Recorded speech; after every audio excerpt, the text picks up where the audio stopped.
My wife Lynn and I have been together for 6 years and married for 11 months. Our entire history together has been very normal, and never once have I noticed any weird behaviors or red flags. I can't stress enough how out of character this whole thing is for her. Lynn is very kind, intelligent, and thoughtful. She's always been the no-nonsense type of person. Being childish or trying to scare me is not something she'd normally do. She doesn't even like watching horror movies. When we first started dating, she agreed to watch The Shining with me because she knew how much I loved horror. She was so scared that she didn't even make it through half of the movie before we had to turn it off. She isn't into anything creepy and has never been into pranks. It's just not her cup of tea, and that's fine. But that's what was so strange about this. It's just so unlike her. I should also add that she never had any mental health issues, and as far as I'm aware, it doesn't run in her family. I know some people are able to hide their mental health problems, but in the 6 years we've been together, I think I'd have seen some sort of sign. 2 months ago, I was in the kitchen making myself some coffee before work. I was running a bit late that morning and knew I wouldn't be able to make it to Dunkin' Donuts for my usual morning fix.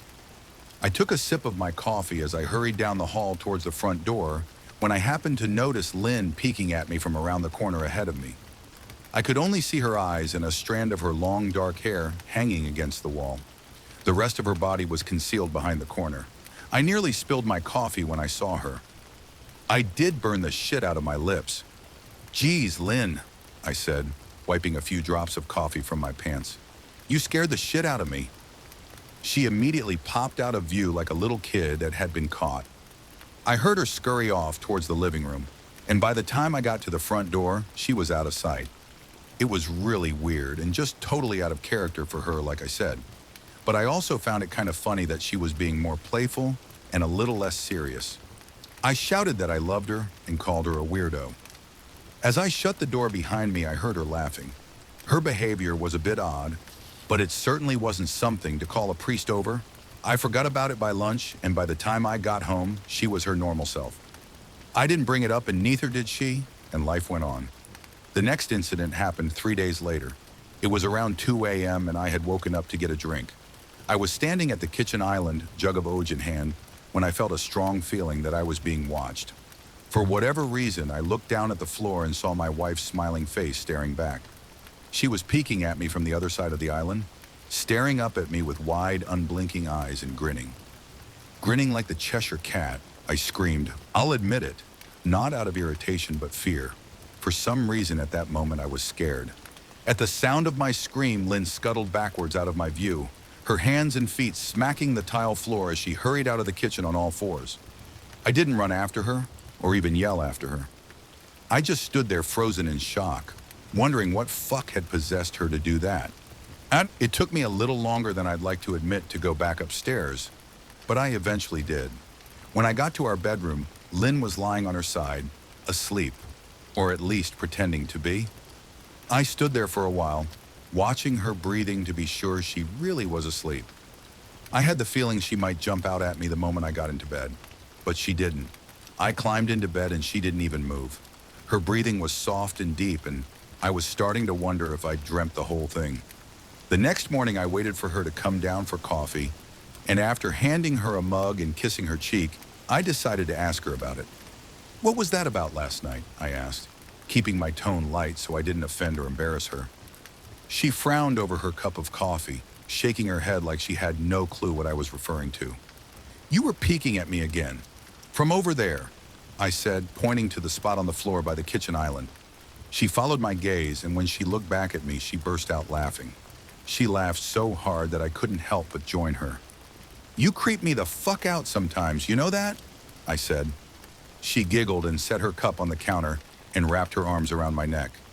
"You creep me out all the time, so I guess we're even," she teased. We said our goodbyes and left for work.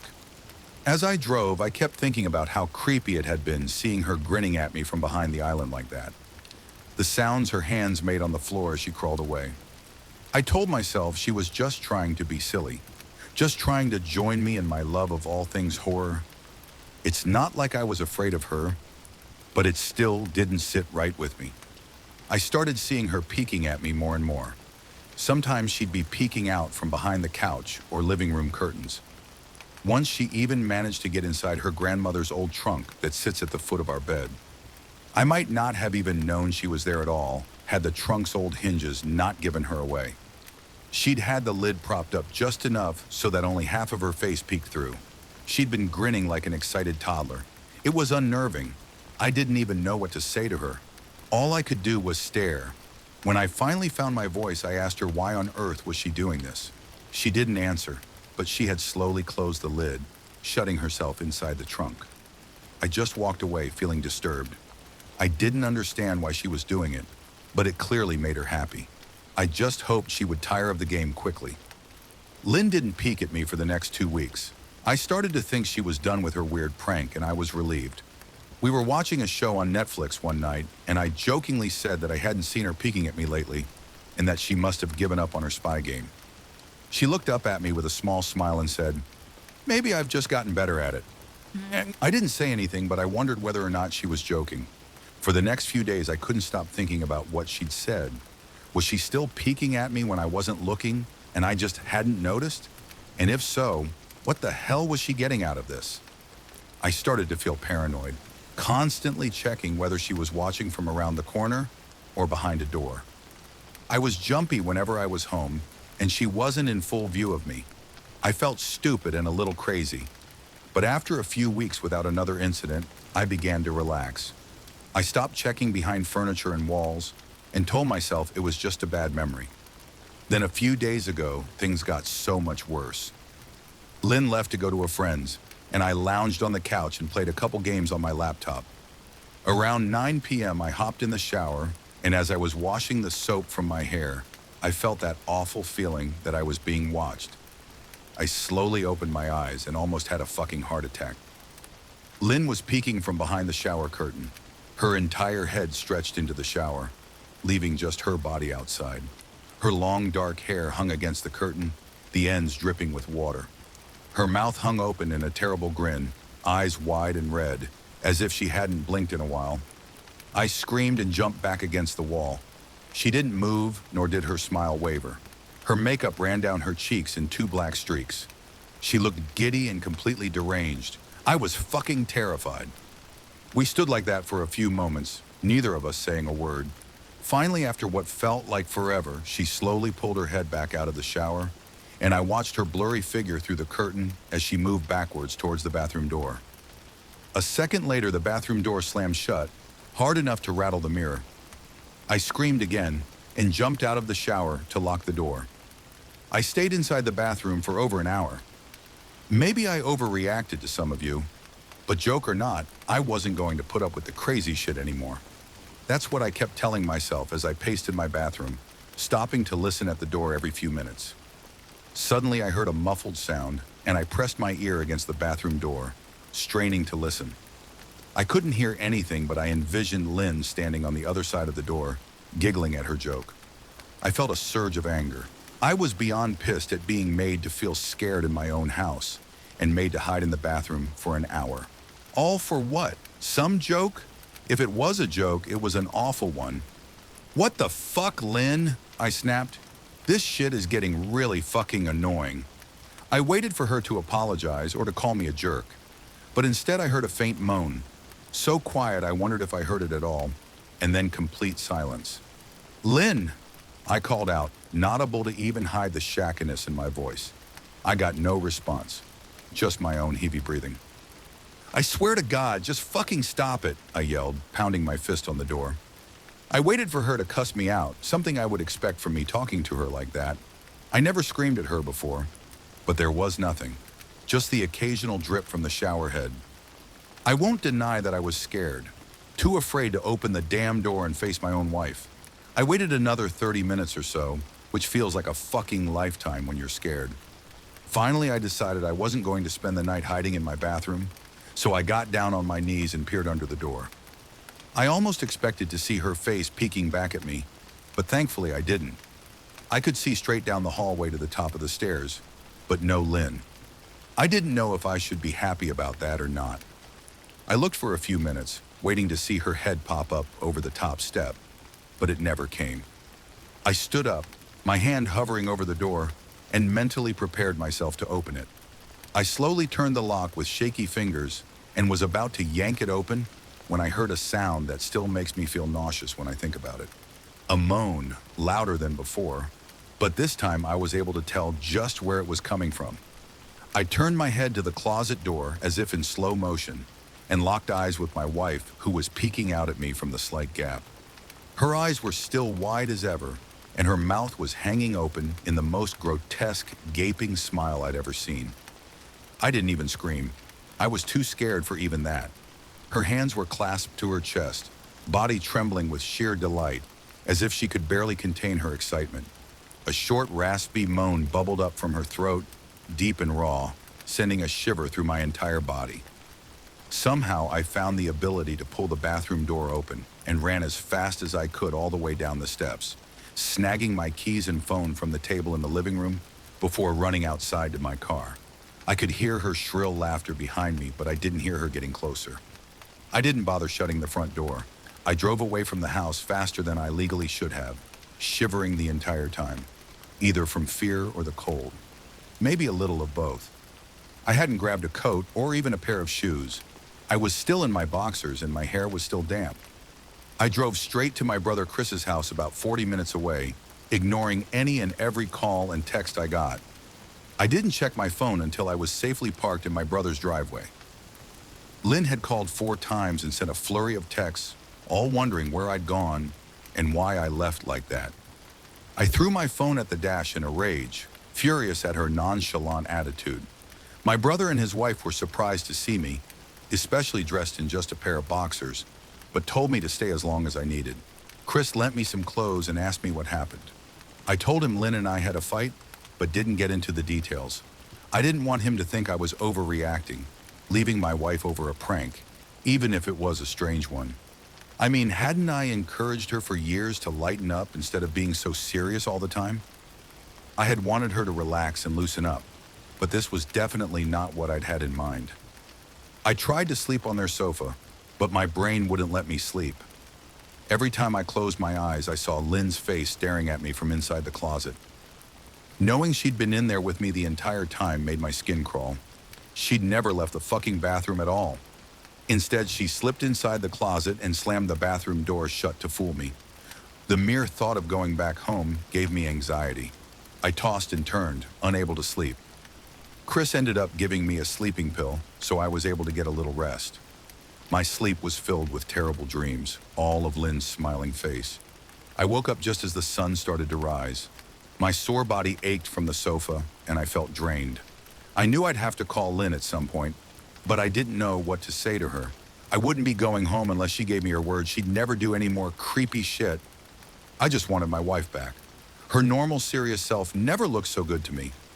I was contemplating calling her and telling her that when that familiar feeling came over me, I was being watched. I was staring at the ceiling, my heart in my throat. I didn't want to look away, but the longer I ignored the feeling, the worse it got. My eyes drifted away from the ceiling, almost on their own. Her face was pressed up against the window beside the couch, staring down at me with that same gaping smile. Drool dribbled down her lips, leaving 2 long streaks down the glass. I didn't know how long she'd been there, but something told me she'd been there quite a while, possibly all night. I didn't bother screaming, though I was afraid anger trumped any fear I felt at that moment. I jumped up from the couch and pounded my palm against the glass. "Lynn, are you crazy? What the hell is wrong with you? Just go home," I shouted. "Now!" She didn't move, and her ghastly expression never changed. If anything, her smile only grew, as if she had never been more elated. I could hear Chris and his wife moving around upstairs, as if Lynn could hear them from her place outside. Her head twitched slightly in their direction, and she began to close her mouth slowly. Chris called my name from upstairs, obviously concerned. I turned to see him and his wife Rebecca hurrying down the steps. When I turned back to the window, Lynn was gone. The only sign she'd been there at all was the 2 streaks of drool still dripping down the glass. I tried explaining to Chris and Rebecca about waking up to see Lynn watching me through their window. They were skeptical. Who wouldn't be? Chris and I went outside to the spot in front of the window, but there were no footprints in the dirt, just a slight indent. Animal probably, Chris guessed, and I didn't argue.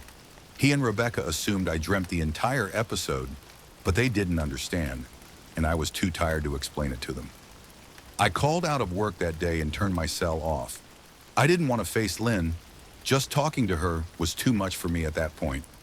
I really started to believe something was irreversibly wrong with her, that no matter what promises she made, we'd never be the same again. The thought saddened me to my core. I cried most of the morning. By noon, I figured I was ready to confront her, give her one last chance to explain herself. I could at least give her that after 6 years, I told myself. I turned my phone on and saw the dozens of texts she'd sent, all from a seemingly concerned wife. "Can we talk? I love you. Please call me. I'm really worried. Can you answer? Just come home." And more of the same, all texts telling me she loved me and she wanted me home. How worried she was. Not a damn one addressing the crazy shit she pulled, like she hadn't been acting like a character from a Stephen King book. Even her texts were different.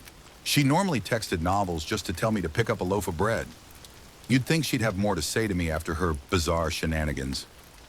I know it probably seems childish to some of you who are miles away from this situation, but if you saw the way Lynn had looked at me, how she scampered away on all fours like some wild animal, grinning at me from inside the closet like a lunatic, then I think you'd find my reaction was warranted. I ended up staying with Chris and Rebecca for another night. I didn't wake up yesterday until afternoon, and thankfully I didn't see Lynn's face watching me through the window. I don't want to pry because it's not my place, but is this fight something that can be mended? Rebecca asked. She'd made us both a sandwich for lunch, and I knew she wanted to breach the subject without seeming to be nosy. "I don't know, she's like a different person," I said, choosing my words carefully. I still wasn't ready for her or Chris to know the full extent of the batshit craziness I had been dealing with. People change, Ben, but she's still the same woman you married. Maybe you both just need to talk through your issues. "Whatever's going on, I'm sure it can be fixed," she said, ever the peacemaker. "I think it's beyond that now. I don't think talking would help. I just don't trust her," I said. The words stung in my heart. I missed and loved my wife. But how could I live with someone like that? Living in constant fear didn't sound too appealing. "Lynn loves you. She has to be absolutely crushed," she said. "I don't know about that," I said. "Well, she certainly seemed like it to me. I've never seen her so upset. Very much unlike the Lynn I know," Rebecca said, shaking her head sadly. It took a full minute for her words to really sink in, and when they did, I felt dread worming its way through my skin. "Wait, what do you mean? You saw her? You saw Lynn?" I asked, my mouth suddenly dry. Rebecca nodded casually, as if that fact wasn't nightmare fuel. Maybe for her it wasn't. "She stopped by this morning just after Chris left for work," she said, cleaning the plates from the table. "I didn't see her car, though. Maybe she took an Uber or something." "Beck, what did she say? Did she come inside?" I asked, sweat starting to break out on my forehead. I began looking around, examining corners as though a predator lurked behind them.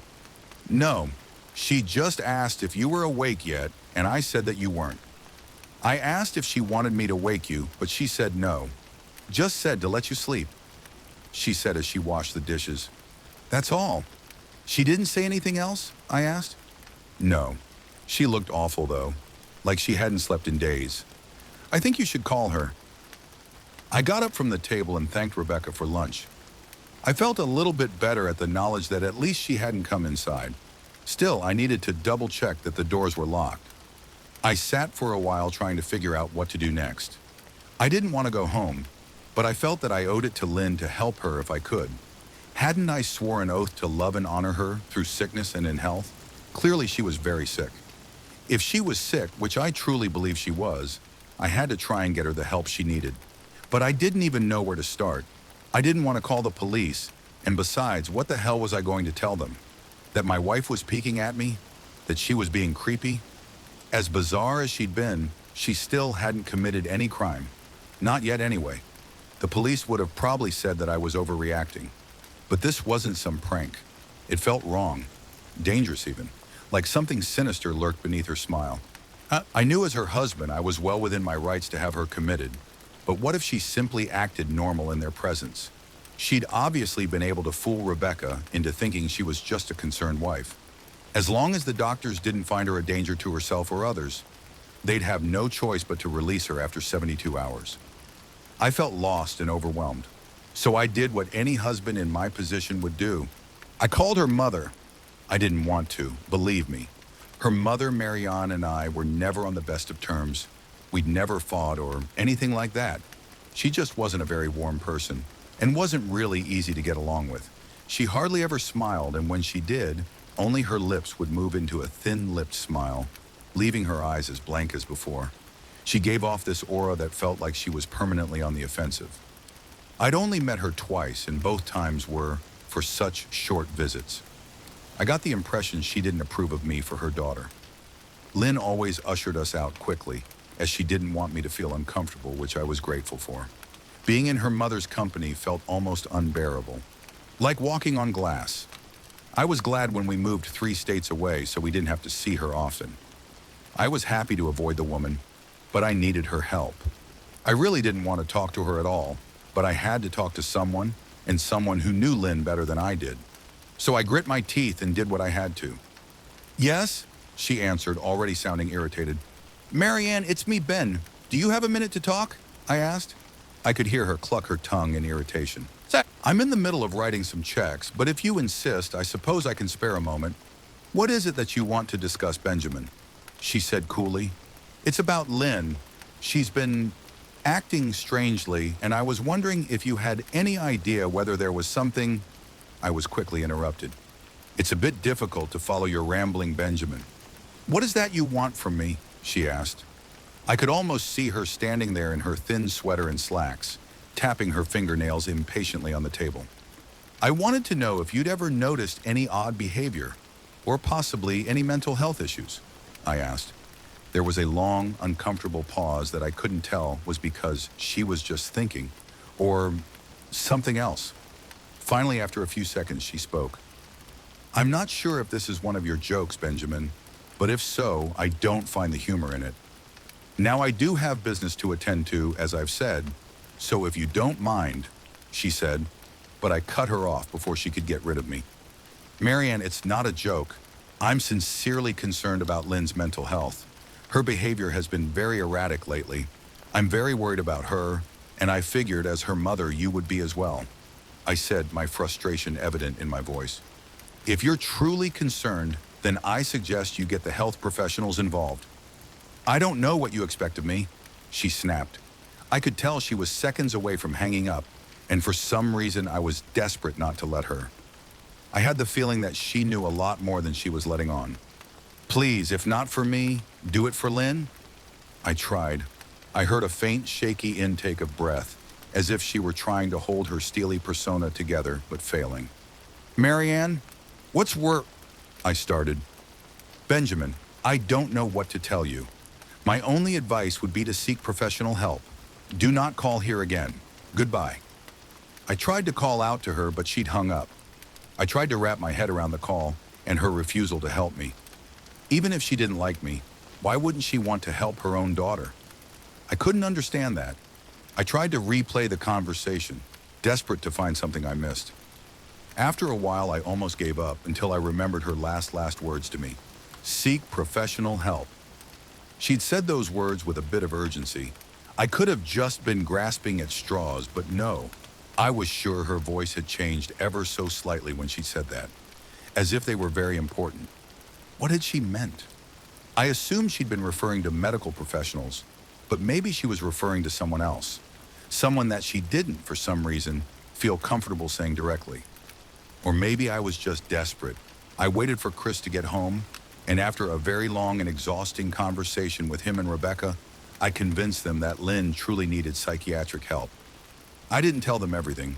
I wasn't prepared to go into it yet, but I told them about our last encounter, how she'd hidden in the bathroom, peeking at me from the closet. They were obviously shocked, but thankfully they believed me. They too just wanted to help her. Still, they didn't think it was all that serious. Weird, maybe, but not dangerous. They just kept saying that Lynn had to be playing some kind of weird joke. "Maybe for YouTube?" Rebecca offered, if only half-heartedly. Chris didn't think we should involve the police just yet. He offered instead to go with me, and I readily accepted. He reasoned that calmly talking to her, trying to coax her into going willingly, was the best recourse. I agreed to do it his way. At least I wouldn't be going into that house alone. We drove over this morning just after breakfast. There was no way I was going at night. When we pulled into the driveway, my stomach began doing somersaults. Her car wasn't there, but I still didn't let my guard down. The front door was ajar, and for a split second I thought we'd see her eyes staring through the gap. I was shaking and starting to sweat. Chris, however, was fine. He waited for me to open the door, his hands in his pockets like he was going on a fucking stroll through the park. I envied his ignorance. I pushed the door open and was immediately hit with the stench of rot. Chris smelled it too, and he walked in the house behind me with his nose scrunched up. "What do you guys use to clean the floors around here, shit?" Chris mumbled. "Shut up," I said, my eyes darting around for any signs of Lynn. The house was deadly quiet and dark despite being 10 in the morning. All the curtains were closed up tight, refusing to allow any sunlight inside. If I hadn't left it just 2 days prior, I'd have thought the house to be abandoned. We moved through each room, carefully checking any place that she might hide, occasionally calling her name. "Why the fuck are you looking under the couch?" Chris asked eventually. "Aren't we looking for your wife?" He was looking at me like I was a moron. "Let's just go upstairs," I whispered. He shook his head but followed me up the stairs to check the bathroom and spare bedroom. On the way up, my shoes crunched over pieces of glass that looked to be littered over a few of the steps. I noticed that one of Lynn and my wedding portraits that hung on the wall along the staircase had been smashed. The frame hung crookedly, all the glass removed. I stared at the picture, a lump forming in my throat. We had taken the photo just after leaving the church, after saying our vows. She looked so beautiful in her white gown. I looked at Lynn's beautiful face. I never dreamed her face would ever be a source of terror for me. We climbed the rest of the steps and checked the spare bedroom, but it looked completely untouched. I was hesitant to go into the bathroom, my fear from that night coming back to me all at once. Chris noticed and offered to go in by himself, but I couldn't let him do that.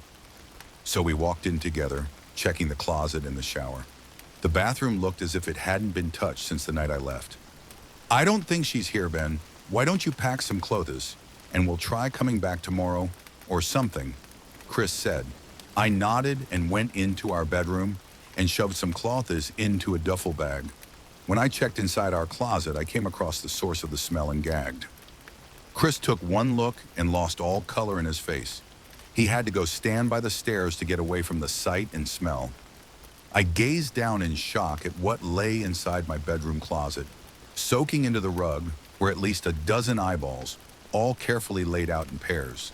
Some were as large as a quarter, while others were as tiny as a marble. I stared down at the eyes she'd collected from small animals, and I wondered how she'd gotten them, and shuddered at the thought. Man, I thought I had it bad with Becca's shoe addiction. But fuck me. Your wife's in here collecting eyeballs, Chris said, gagging. "Ben, I think we should go," he called from the hall. "I'm getting nauseous." "All right." I grabbed my duffel and shut the closet door on my new nightmare. I stepped out into the hall and took a deep breath of air. I could taste the rot on my tongue, and I couldn't help but gag. "Who the fuck lines up eyeballs in their closet like that?" Chris mumbled. "I tried to tell you she needed help," I said. "She doesn't need help, Ben. She needs a fucking exorcist," he said. "You coming or what? I can't stand the smell any—" His words died in his throat, and his eyes grew wide with fear. I didn't ask him why. I could feel it.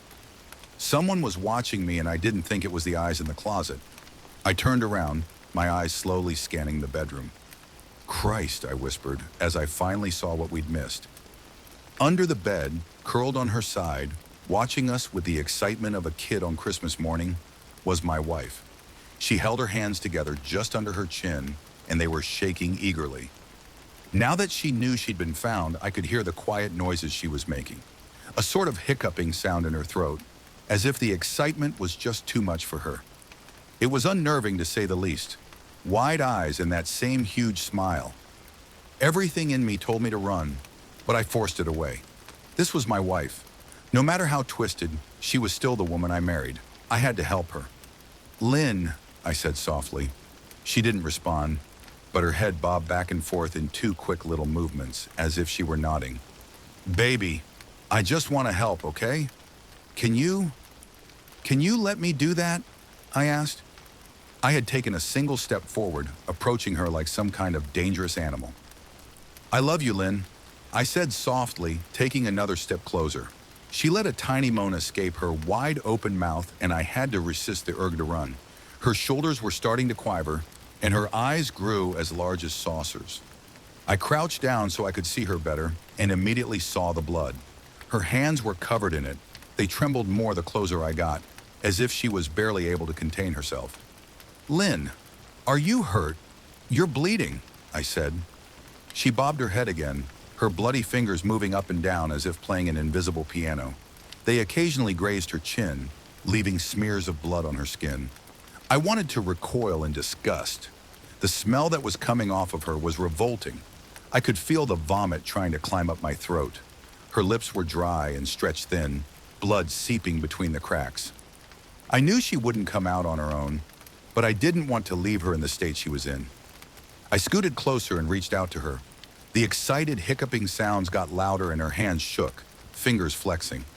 It was then that I could see the blood oozing from in between her fingers. Oh my God, Lynn, you're bleeding, I said. Instinctively, I reached out to take her hand, but before I could even touch her, her hand sprang out towards me. A sharp pain shot through my arm, and I fell back on my ass. My arm burned, and I could see the blood dripping down onto the carpet. I looked back at her in shock and saw her grinning madly, her fingers clutching a large shard of glass. You all right in there? Chris asked from behind me. I turned my head slightly and nodded to him, cradling my arm to my chest. When I turned back to face Lynn, I saw that her focus had shifted. She wasn't looking at me anymore, and she wasn't smiling anymore either. She was staring past me, her eyes glaring at Chris the way a hungry lion might stare at an antelope. Her mouth was still hanging open, but it was twisted into a snarl. I got to my feet and began walking backwards down the hall, afraid to take my eyes off her. Are you bleeding? Chris asked. The moment the words left his mouth, Lynn started fast scooting out from under the bed, the glass shard still in her fist. Chris, run! Go! I yelled. He must have been too afraid to move because a second later, I felt my back bump into him. He was still standing at the top of the stairs, staring at the horror that was my wife. Lynn had crawled completely out from under the bed and stood in the bedroom doorway, her face twisted in rage. Her whole body was visibly tense. Blood ran down her fingers and onto the floor. Jesus, Lynn, Chris said. You, playing hide and seek? I reached back and pushed him towards the steps. Move your ass, Chris, I said as quietly but firmly as I could. Lynn bobbed her head in fast, sharp motions and began to grin, stretching her mouth open wider and wider so that her chin seemed to touch her chest. I heard Chris mutter a prayer, and then he was running down the stairs. I stood at the top of the steps, stuck between the love for a woman who clearly needed serious help and self-preservation. I only want to help, I said, choking back tears. Her eyes focused on me once again as she slowly lifted the glass, holding it out in front of her. And then she started sprinting towards me, grinning with utter excitement. Thankfully, my body took over and I flew down the stairs, skipping 2 or 3 at a time. I made it to the front door before I felt her leap onto my back, wrapping her arms around my neck, her open mouth next to my ear so that I could hear those terrible hiccuping sounds up close. I shook her off me, knocking her to the floor. I felt a searing pain in my back as she went, but I tore open the front door and bolted to my car. Chris was standing in the front yard, talking on the phone with the police. I didn't say a word, I just ran to my car and jumped in. Chris took the hint and followed me, still on the line with 911. I watched the rearview mirror, sure I'd see her there, running after us, but I never did. I went straight to the ER and got 11 stitches in my arm and 3 on my back. The police asked a lot of questions and went back to the house to do a search, but of course, Lynn wasn't there. They advised me to stay with a friend or relative for a while and to file a restraining order as soon as I could, but none of those things would matter. Somehow, I just knew. I dropped Chris off at home and went to a motel an hour away. I wanted to put as much distance between me and Lynn as I could. This is where I've been for the last 4 hours. I thought maybe the police would find her. Maybe they'd get her the help she desperately needs. But now I don't think so. Because 40 minutes ago, I got a text from an unknown number. Just 3 words, "I found you," and a picture attached. The picture was dark and grainy, but I